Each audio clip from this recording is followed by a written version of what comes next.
Assalamualaikum warahmatullahi wabarakatuh.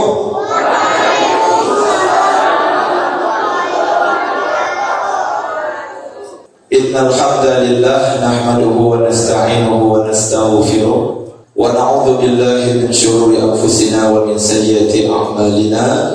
Man yahdihillahu fala mudilla lahu wa man yudlilhu fala hadiya lahu.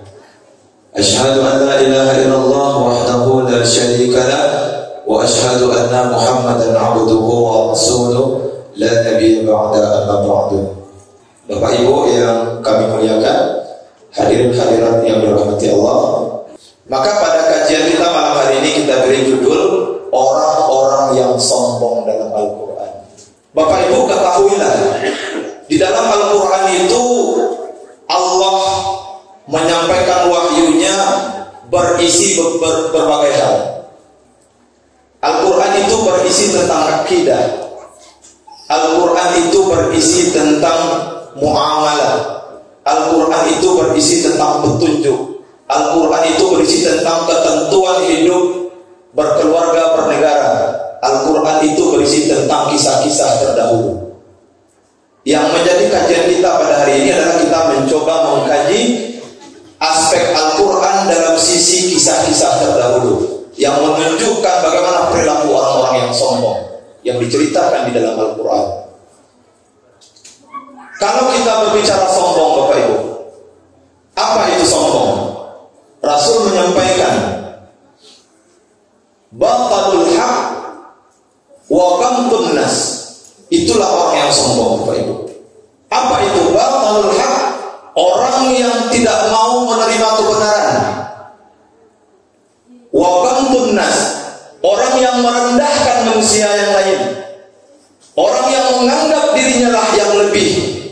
Dialah yang paling hebat, dia yang paling pintar, dia yang paling kaya, dialah segalanya. Orang lain di bawahnya adalah tidak lebih besar dari dia. Itu merupakan pengertian orang sombong yang Rasul sampaikan. Batalul haq wa ghamtun nas. Pertanyaannya, di dalam Al-Quran siapa makhluk Allah yang pertama menyombongkan dirinya? Allah sampaikan di dalam Al-Quran di ayat ke-24. Bismillahirrahmanirrahim. Wa idh qulna lil malaikati isjudu li adama fasajadu illa iblis aba wastakbar wa kana minal kafirin. Ini perilaku sombong yang pertama, Bapak Ibu. Apa kata Allah kepada para malaikat?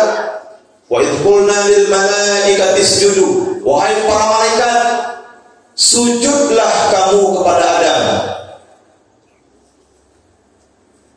Fasajadu, lalu malaikat sujud. Illa iblis, kecuali iblis, Bapak Ibu. Kenapa iblis tidak mau sujud? Dilanjutkan ayat berikutnya. Aba wastakbar. Artinya iblis menolak dan menyombongkan dirinya. Ini orang pertama yang makhluk Allah yang sombong. Dia merendahkan Nabi Adam. Usjudu di sana tafsirnya bukan kita menyembah Nabi Adam, tapi makna usjudu di situ adalah memberikan penghormatan kepada Nabi Adam. Iblis merasa dia yang paling hebat, dia yang paling tinggi ciptaannya dibandingkan Adam. Adam diciptakan dari tanah, iblis diciptakan dari api. Dia nggak mau, nggak level. Maka dia sampaikan aba wastakbar. Maka Allah sampaikan di ayat ini, wa ma kana minal kafirin. Maka termasuklah iblis itu golongan orang-orang yang kafir. Apa makna kafir di sana? Orang yang menyembunyikan kebenaran. Jadi kalau bicara kafir, bukan orang pindah agama saja. Kafir itu maknanya kafaratnya menyembunyikan kebenaran yang hakiki. Itu yang kafir. Bukan bermakna orang pindah agama sebagai kafir. Kalau di Minang awak namanya kapi apa jago kan sakit hati waktu.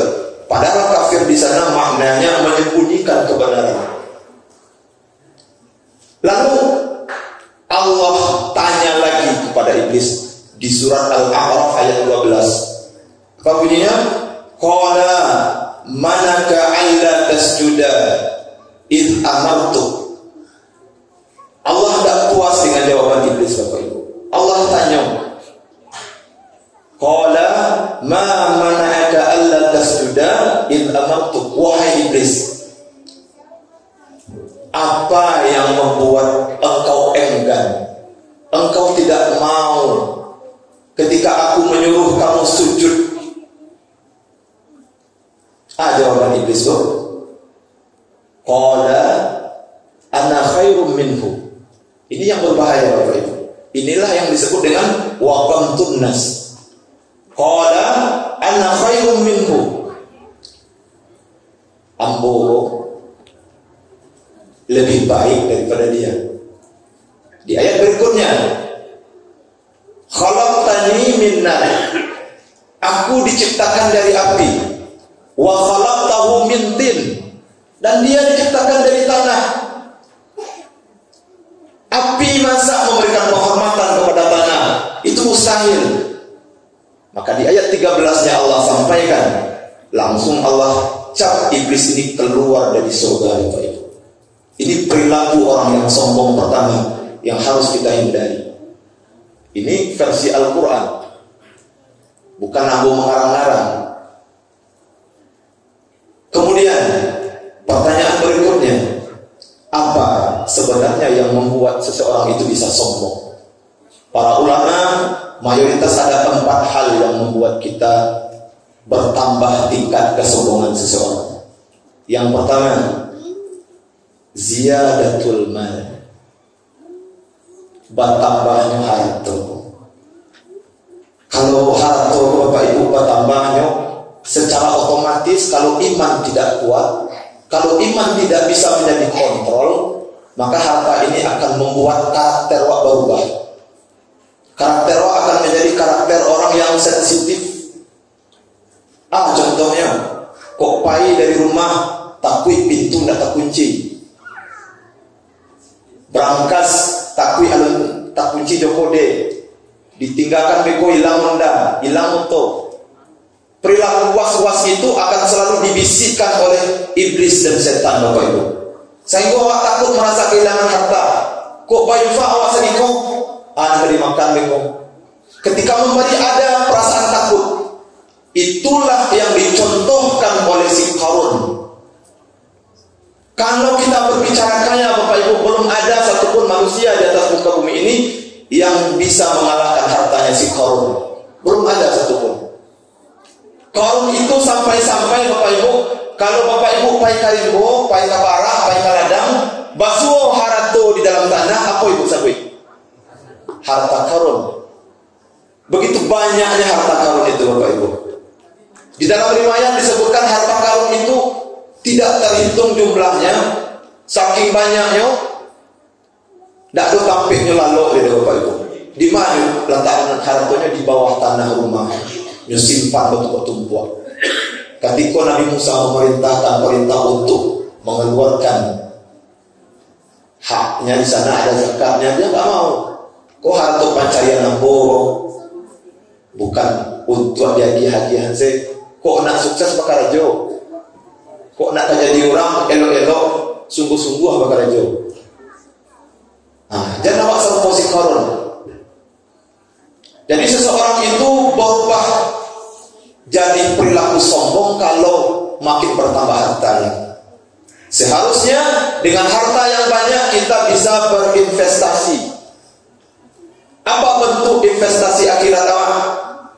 Bangun masjid, bangun pondok-pondok Al-Quran, bangun pesantren, belikan Al-Quran untuk para lembaga-lembaga Al-Quran. Itu akan bermanfaat sepanjang apa yang kita berikan, sepanjang apa yang kita salurkan dipakai, dimanfaatkan oleh orang lain, itu akan bertahan sepanjang hayat. Begitu hebatnya harta kalau kita investasikan, Bapak Ibu.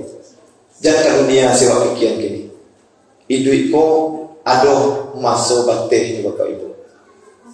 Ado masuk iduit, ado masuk nyawa nanti dipanggil untuk nanti. Ketika dipanggil, harta hanya tinggal di dunia, tidak akan wak bau. Harta mah yang wak bau, harta yang wak investasikan tadilah yang akan menjadikan amal kebaikan untuk Allah. Dan kedua yang membuat orang sombong adalah ziyadatul mansil. Apa itu? Bertambahnya pangkat, bertambahnya kedudukan seseorang, Bapak Ibu. Seseorang kalau sudah tinggi sedikit derajatnya, dia sudah mulai ada agak-agak gengsi. Dia nggak mau mendengarkan lagi orang yang ada di bawahnya. Mungkin kok jodangan sekedar basa-basi. Ini yang dicontohkan oleh si Fir'aun. Fir'aun itu, Pak Ibu, kedudukannya sangat tinggi, penguasa Mesir.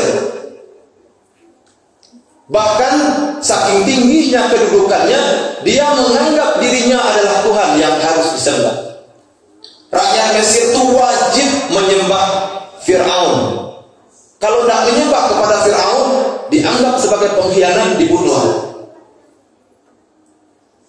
Itu bentuk orang yang sombong. Jangan awak serupa si Fir'aun. Tinggi mana pakai awak, tetaplah kita merendah, tetaplah kita merakyat. Karena yang membedakan awak dengan yang lain, Allah sampaikan, inna akramakum indallahi atqakum. Itu yang membedakan awak dengan Bapak Ibu. Sesungguhnya yang paling tinggi derajatnya di sisi Allah adalah orang yang bertakwa. Tidak ada orang nama pangkai, tidak ada orang namanya harta. Di Musa Jiko sama derajat. Yang membedakan awak dengan yang lain adalah takwa awak masing-masing, Bapak Ibu. Maka untuk itu ketika kita punya jabatan yang bagus, manfaatkan jabatan itu untuk kemaslahatan umat, untuk kemakmuran rakyat. Jangan awak jadikan jabatan pangkat yang diberikan itu untuk menzalimi orang yang di bawah awak, untuk menghardik atau apa yang sejenisnya. Maka pangkat itu harus kita jadikan sebagai penolong. Karena orang yang pertama nanti masuk dalam neraka adalah pemimpin yang tidak adil, pemimpin yang zalim. Lah setengah kakinya di neraka, Bapak Ibu. Setengah di luar, setengah di neraka. Kalau dia betul-betul berjalan sesuai koridor, maka dia yang akan pertama masuk surga. Tapi kalau dia tidak memanfaatkan itu untuk kebaikan, untuk kemaslahatan umat, maka nerakalah tempatnya. Kemudian yang ketiga, ziyadatul ilmi. Kenapa seseorang itu bertambah kesombongannya, merasa dia yang paling hebat, dia yang paling baik? Karena bertambah ilmunya. Ini yang sangat berbahaya. Mohon maaf Bapak Ibu, jangan awak misalkan baru sebulan kamu saji rajin, lapan dalam mengecek orang di muka saji rumah sakari itu azan datang kamu saji, jangan model-model itu apa berbicara, Bapak Ibu. Perkara hati Allah yang memanggil. Jadi ketika ada tetangga awak yang ada terpanggil hatinya untuk datang kamu saji, jangan awak berhusnuzon kepada ini. Jangan awak sampaikan pulang, nanti makan deh pajar sampai tak ada nari kamu saji, harta haram saja dimakan itu. Nah ini hati-hati. Jangan karena ilmu sedikit bertambah, kita mudah menyesatkan orang lain. Kecewa. Woi itu salah tuh, tidak sesuai dengan syariah itu dong. Hati-hati Bapak Ibu. Ilmu itu sangat luas. Kalau terbatas ilmu kita, maka di sanalah sikap toleransi kita. Di sanalah kita saling memahami dan saling mengerti. Karena kita keterbatasan ilmu, kalau tidak tahu lebih baik diam daripada kita menyalahkan orang lain. Bisa jadi kita yang salah. Ini berbahayanya ilmu kalau bertambah.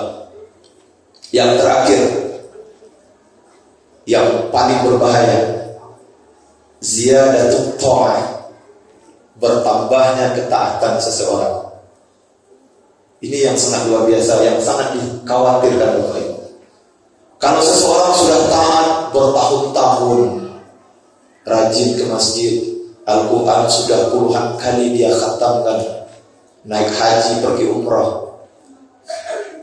kalau sedikit saja terbesit di hatinya sifat merasa lebih soleh, sifat merasa lebih alim, sifat merasa lebih taat, maka seluruh amalannya akan hancur. Kehancuran amal seseorang hati-hati dengan kesombongan.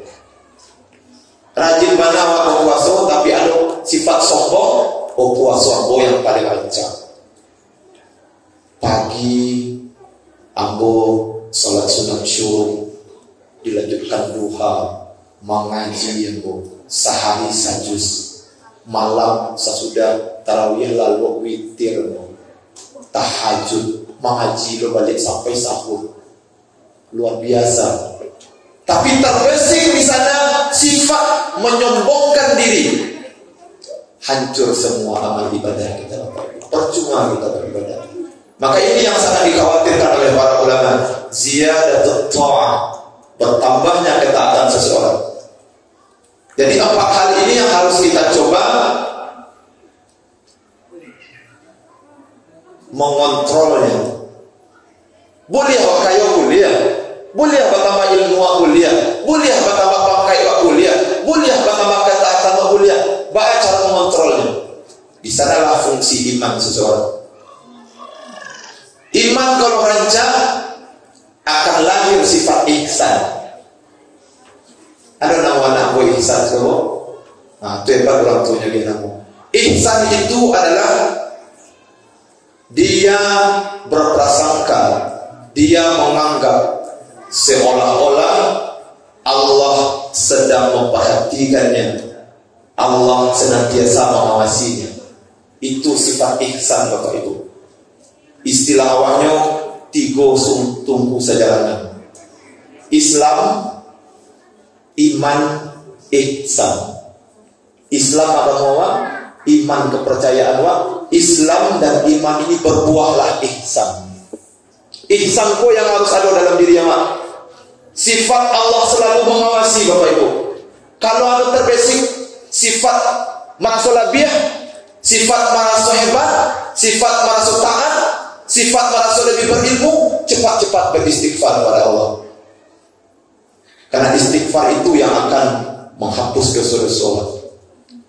Rasulullah SAW di dalam riwayat ada 2 versi menyebutkan Rasulullah itu beristighfar tidak lebih dari 80 kali, dan di riwayat lain 100 kali Bapak Ibu beristighfar kepada Allah.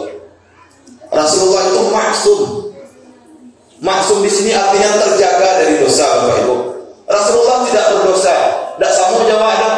Awak kan intensi di hati banyak buruk agar dicatat sebagai dosa.